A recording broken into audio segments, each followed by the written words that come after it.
Okay, so getting back into our coverage over Absolute Batman, we're going to pick up with issue number 2 and 3 as well, the second and third chapter to the zoo. Now, here's the thing, because the second chapter does an amazing job in reminding us that when it came to Bruce Wayne and his father was a teacher. And they were on a field trip. Of course, there was some kind of shooter on that field trip, which then led into Thomas Wayne going out of his way to protect his son, but also his class. The problem was that Thomas Wayne was shot by that shooter. And so as we get into these opening pages for the second issue, we're really picking up more with the idea of us seeing Bruce Wayne trapped inside this room with all these different bats. And of course, this begun the process of him becoming, well, the Batman.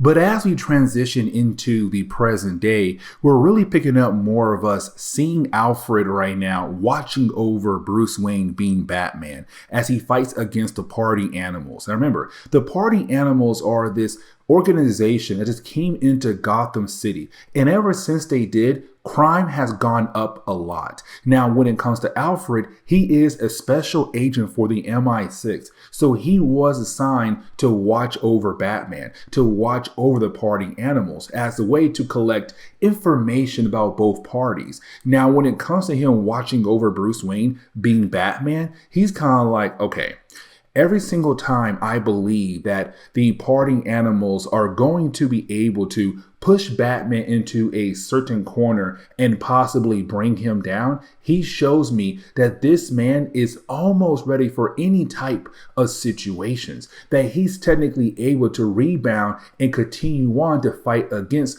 the party animals. Now, for Alfred, he figured out very quickly that Batman was Bruce Wayne back in the first issue of Absolute Batman. Now, watching over Batman over time, he kind of realized that Batman has set up multiple Batcaves across Gotham City. And this is completely different in the main DC Universe Batman. Because in the main DC Universe, the Waynes were like the richest family in Gotham City. In Absolute Batman, that's not the case. There's no Wayne Manor. There's no Batcave underneath Wayne Manor. And so what Bruce has to do is set up camps across Gotham City, these Batcaves across Gotham City. And so when it comes to Alfred, what he did was he mapped out every single cave he found so far that belonged to Bruce Wayne and realized on the map, it makes out a bat symbol. Now that for me is kind of wild. But either way, for Alfred, with him knowing that Batman is Bruce Wayne, he even followed Bruce Wayne as he paid a visit to the man who had killed off Thomas Wayne, and that would be Joe Chill, or Joseph Chill as the book says. But either way, for Alfred, he was also told by MI6 by this point in the timeline is to drop his protection on Bruce Wayne, that Bruce no longer deserves the protection anymore. Now here's the thing, because for Alfred, he still continues to just observe and gather intel on Bruce Wayne being Batman. And every single time he feels like Batman might retreat when he faces against a huge group of party animals, you have Bruce Wayne show there's no retreating, that this man is well prepared for almost any types of situations that might pop up against him down the road.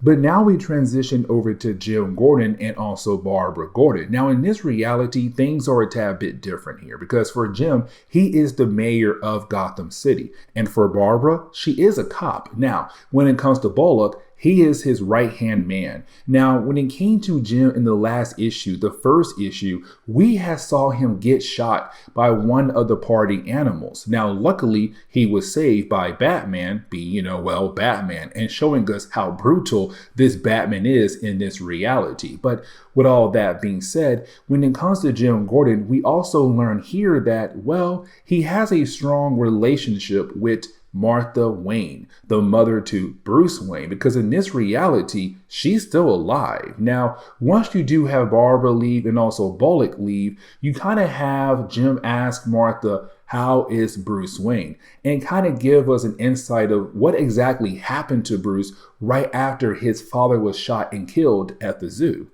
And it's kind of sad because we do learn that while Bruce's father was bleeding out after getting shot by the shooter at the zoo, for Bruce Wayne, he was trapped inside that room with all those different bats. They surrounded him. Now, we do learn here that it was Jim Gordon who found Bruce Wayne with all those bats on top of him. Now, for Jim, he's also asking Martha, like, how is Bruce? And she tells us ever since that day, he was a broken kid. He was completely changed, where he was a kid who would come to her and share almost anything he learned, all the different details about his day. He was now just a loner. He no longer tried to hang out with his friends. Now, in this reality, I kind of like what they're trying to do with Batman by giving him actual friends. And these friends are characters you would not really think be his friend in this reality. And so it's kind of cool how it's becoming almost completely different from the main DC universe.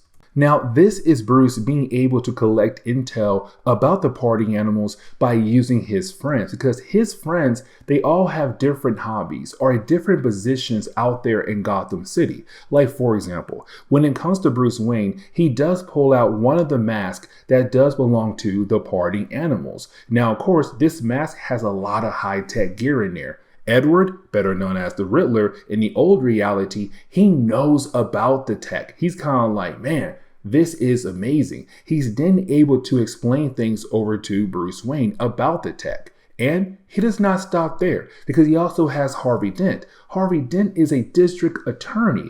Right there, you have a way into politics. Now for Bruce Wayne, he wants to figure out, like, why are the party animals here for? Now for Bruce, it could be power. But it's Harvey saying, no, it's not power. Most likely, it has to do with money. Now, it's also Harvey kind of mentioning that there could be some kind of thing, or not Harvey did, Bruce Wayne did. There could be some kind of connection between Hill and also the party animals. Now, Hill was the mayor of Gotham City before Jim Gordon was. And so this is Hill trying to reclaim what he lost.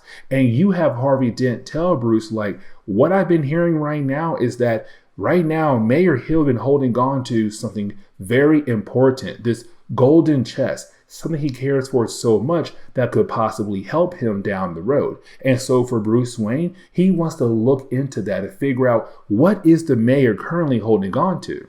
Now, the ending for me is kind of wild for this chapter, and the reason why, because when you do have Batman head over to the mayor's office, he finds this file on the mayor's computer named Arc M. Now, before he's able to figure out what that technically means, he's then confronted by the black mask on a computer screen or a TV screen, whatever. Either way, it's the black mask saying, like, he knew that sooner or later that Batman would come here. He laid out the bait, but it's also him saying, like, listen, I had the entire building surrounded by the police because I told them that you would be here. But also I have my guys out there as well surrounding the building as well. And my goal is to blow the place up. So hopefully you survive so that we're able to meet one another. Now, while you have Bruce Wayne trying to leave, he's then confronted by Alfred Pennyworth. Now for Alfred, he wants to explain things to Batman, help Batman out. But first, the two characters, they gotta get out of this building before it blows up. And we kind of find out that Bruce Wayne was able, and guys, I still do not understand how he did this, but Bruce Wayne was able to create a Batmobile inside the building. This huge, massive Batmobile just pops right out of the building as it blows up. And you're kind of like, what in the world, Bruce Wayne? How in the world were you able to create this? But the very last page for chapter 2, what we're seeing right now is that when it came to Bruce Wayne when he was a young boy, he was kind of lonely. He was by himself, but he has someone very special to him in his corner, and that would be Selina Kyle. Now, before we are able to officially pick up where the last chapter left off at, we get another flashback. Now, with this flashback, it's really more of us kind of getting reminded that when it came to Bruce Wayne, a lot of different people part of his rogue gallery in the main DC universe are his friends, or was his friends growing up, like Selina Kyle. Now, we do establish here that for Selina, she's a tad bit different from Bruce. And what I mean by that statement is that she's she's kind of more free-spirited, really more just going out there, scaling walls and jumping off rooftops from building to building without being worried about actually getting hurt. Where Bruce, he's a tad bit more reserved. He's kind of scared doing it, but he wants to do it because of Selena. We also kind of get the idea that she's in the foster system. So she's constantly kind of just going to different families over time throughout the years. But then we have to transition back to the present day. And I kind of like this because when we do, we're kind of picking up with, well, Alfred and Alfred and Batman in this crazy Batmobile, just trying their best to get away from the GCPD. But while they're trying to achieve that goal, you have Alfred explain what Batman should do when it comes to the Black Mask. So we do learn here that Black Mask is most likely working for this group of people who are very wealthy, but their goal is to go around the world and disrupt cities and governments across the world, of course, including Gotham as well. It's Alfred telling Batman, like, listen, if you meet with Black Mask and agree to stop fighting against his people, then most likely he'll stop the attacks in Gotham City. Once he does that, he will then try to make a deal, including money, and money always has some kind of paper trail. Once my people find that paper trail, we'll then be able to officially bring him down. And so for Batman, it's kind of like, should he actually take this deal with Black Mask and stop fighting against him? But either way, you do have Batman being able to get away from the GCPD, but he also leaves Alfred behind in the middle of a body of water near Gotham City. But now we're kind of given another flashback. Now, with this flashback, it's really more of us seeing Selena Kyle informing Bruce Wayne that once again, she had lost another foster family. Here's the thing, because for Bruce Wayne, he feels a very tight bond with Selena, and he feels bad for her and want to give her a home. And so he offers his home. He's kind of like, listen, my mom already loves you. Like, she would not mind taking you in. But for Selena, that is a no. Now, you do have Selena being able to sneak Bruce Wayne into the movies, except when she does, we kind of find out the movie that she is trying to show him is Zorro. And of course, this is the movie that his father was supposed to take him to. But unfortunately, he died. Now, for Bruce Wayne, he does go pay a visit back in the present day to Edward. Now, we do learn here that for Edward, he had created this robot, right? Better known as Al. Al is super intelligent. Now, for Bruce Wayne, he does ask Al, like, what do you know about the mask? You know, the mask worn by a party animal. And you have Al tell Bruce, the mask gives the person wearing it 3 different things. The first is that it gives them security. It hides their secret identity. Number 2, it gives them objectives of different things to do, like crime, murder, arson, and the list goes on. Number 3, a crypto wallet. When you are able to finish one of your objectives, you get paid in crypto money. Now, here's the thing though, because for Bruce Wayne, he wants to know, like, okay, how can I bring down their network? You can't. And the reason why, because it's all built into a satellite. And so for Bruce right now, he's kind of stuck.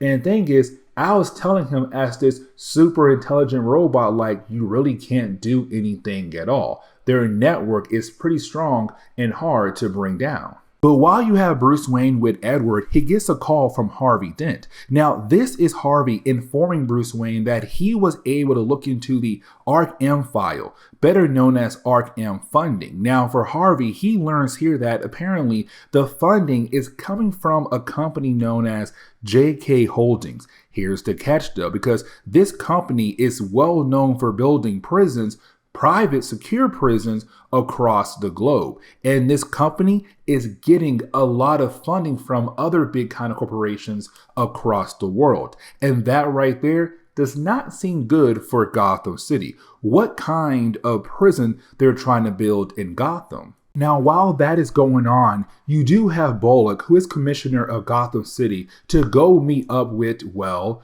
Hill. Now remember, Hill was the mayor before Gordon was, and right now he is trying to reclaim that role. But when it comes to Hill, he has set up a meeting with Black Mask. Now for Bullock here, he has no idea that Black Mask is actually, well, the leader of the party animals. And so it's Black Mask saying, listen, how about this? If you do endorse Hill to become the next mayor, I will get you better equipment, better gear to use against these wild party animals across Gotham City. And so it's their way kind of buying Bullock's vote and his endorsement to hopefully get Hill back in the mayor's office and kick Gordon out. Because right now, apparently no one likes Gordon being the mayor. But here's the thing though. Again, Bullock has no idea that Black Mask is the leader of the party animals.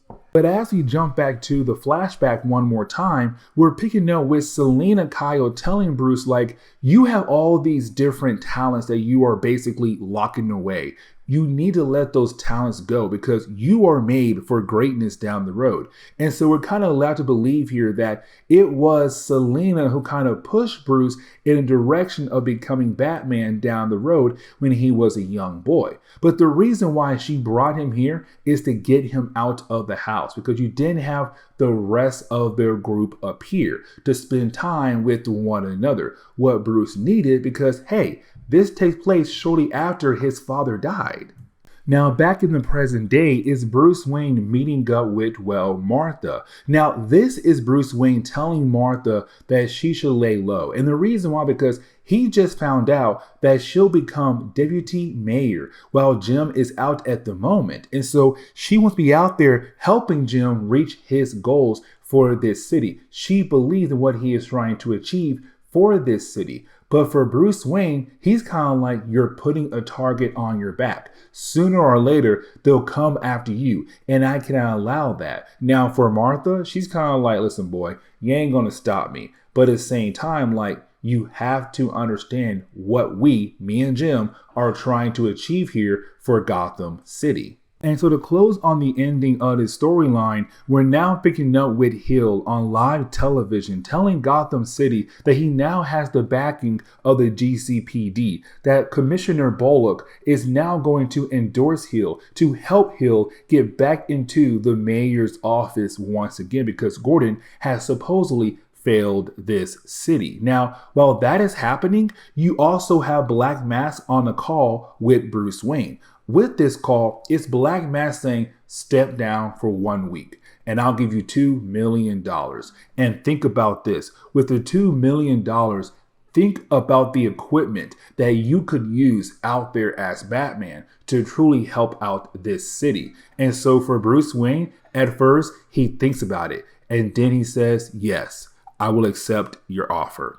And this is where we're going to end today's comic book video. So please leave me a like down below and subscribe. But guys, see y'all next time. Later.